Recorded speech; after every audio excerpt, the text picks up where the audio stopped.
Back to Christmas. Christmas is above all a sentimental season, so here is our sentimentality correspondent, Victor Lewis Smith. Sound of Christmas, that is. Sound of Christmas. It's Christmas Eve in the kitchen of my luxury York penthouse flat. What's cooking, Mrs. Tribbley? I ask Mrs. Tribbley what's cooking. She replies that cooking is the art of taking a piece of raw food and bringing about a chemical transformation through the application of heat. I tell her to stop splitting hairs. No, stop splitting hairs that way. You've got to cut it from the cranium right down to the backbone. Otherwise it'll twitch for 2 hours. Or retch it right down. Oh! A little while later, Mrs. Tribbley, I switched on the radio. A little while later, I switch on the radio. Another 55 hours of Christmas Hancock. Oh, God. Yes, please. No, thank you. I switch off the radio. Christmas is a season of goodwill towards all men, a time when there is peace on earth, a time of charity and of caring, and a time when men and women pick up sharp metal implements and do the following. Look, it's running with its head off, Mrs. Tribbley. It's a time for mutilating farmyard animals, disemboweling turkeys, slaughtering and eviscerating pigs in a no-nonsense goodwill sort of a way. Ding dong merrily on high. Look at the blood! Look at the blood! Time for drinks. You're just a dog. You're having blue nun. Exhausted, blood-spattered, but happy? Growl at me. Don't you snarl. We adjourn for a light pre-Christmas repast. The whippet has cape on for dinner. Listen, take off that ridiculous cape and deerstalker hat, you slut. Frankly, all that Sherlock Holmes hype last week has got to him, while Mrs. Tribbley enjoys her grilled cock with macon. She's a messy eater, and a Ganax is a godsend when she's masticating. Personally, I drink as I dress. Shabbily. Yes, I could go on all night with these puns. Grapes of Rothschild. Much later, I switch on the radio again. I trust you've dined well. Oh, God, not more. Yes, more Hancock. I switch off the radio. It is a tradition in our flat for the whippet to dress as Dorothy L. Sayers and write a chilling Christmas play for us to enact on Boxing Day. Luckily, during our festive slaughter, the whippet was accidentally trepanned by Mrs. Tribbley's cleaver, so we can hear the plot as it takes shape in his brain. I'll just move the microphone to this hole in his cranium. It's a bit like putting your ear to a seashell, really.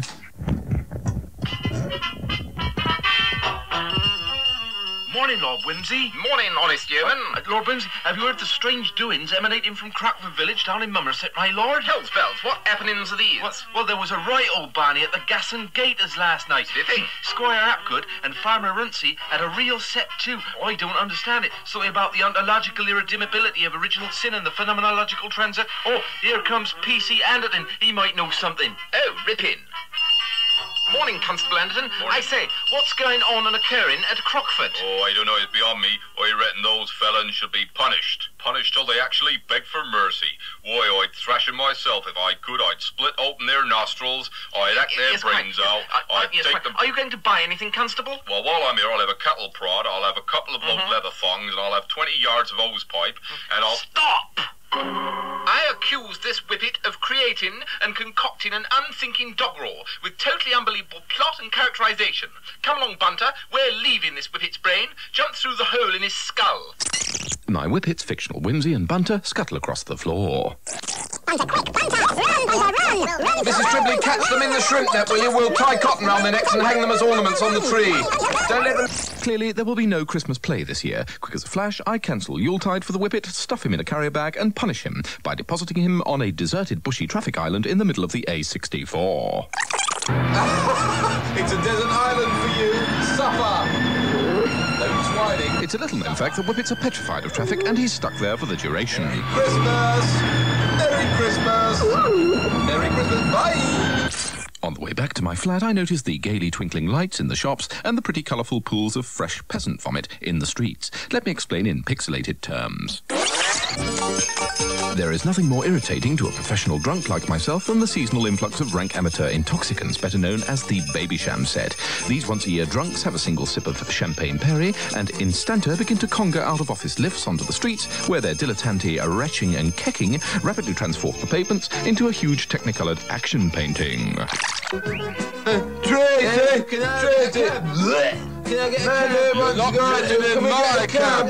You're not getting in my cab! Frankly, for 365 days of the year, I am 85% alcohol.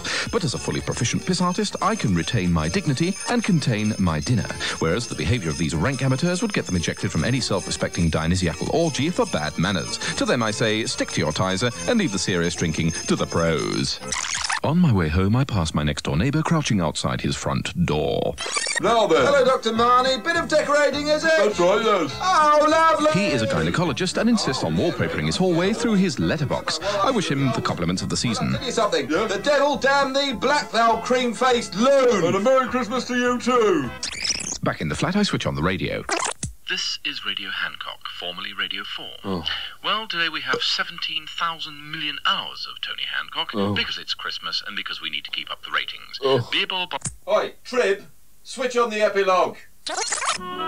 Good evening, and isn't life just like that? Chuckle-friendly grin, nice vicar chuckle. I know I do. It's the time of the year to discuss original sin. Mr. and Mrs. Bint of Newbury Park have sent in a photograph of the two of them performing a most original sin. Look at this. Oh, that's not original. I saw that in last month's Animal Orgy. Right. Now, Mr. Bint hangs upside down from the lampshade while the goat nibbles at his spurs, and he actually sucks the... Oh, look at me, Mrs. Tribley. No. I switch off disgusted. Look at me. Look, I'm switching off disgusted. I wonder what the Whippet's up to on his deserted Christmas island on the A64. My Whippet has built himself a hammer, and with his parrot is deviously constructing something out of a condom packet, lolly sticks, snotty Kleenex, and other flotsam and jetsam discarded by passing cars. Meanwhile, on BBC Two, it's time to switch on a programme called Floyd on the Floor. This week, as every week, he demonstrates how grown-up it is to appear drunk on television.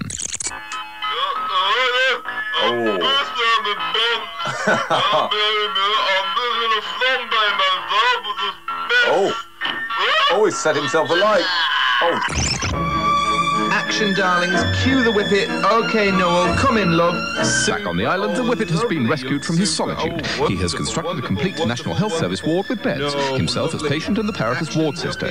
Since all the other NHS hospitals have been closed down due to cutbacks, his island is overrun by caring, sincere media people, desperate to make Christmas Day specials about sick children, or failing that, whippets, and basking in their own magnanimity and administering extreme unctuousness. Wallow in your magnanimity. That's what they're all there waiting in the queue. Noel Edmonds, Jimmy Savile, Michael Crawford, Terry Scott, Alvin Stardust, let's have you wallow in. Esther, in your magnanimity. Desi, you super people, you Tom O'Connor, Jeremy Beadle, lovely people, Charles Brandreth. On Boxing Day, Neddy, Pickfords are moving me and my extensive array of prosthetic equipment, so you'll be seeing me in the flesh. I say flesh, it's more chrome, really. Gone are the days when I was celebrated as Miss Pear's Soap 1958. C'est la vie. La vie. There you are, I just said la vie. Back to you, Neddy. Victor would probably be terribly offended if he heard that Victoria Mather, who's being paid very handsomely by the BBC for being in the studio this morning, has spent the entire programme so far either addressing Christmas cards or wrapping her Christmas presents.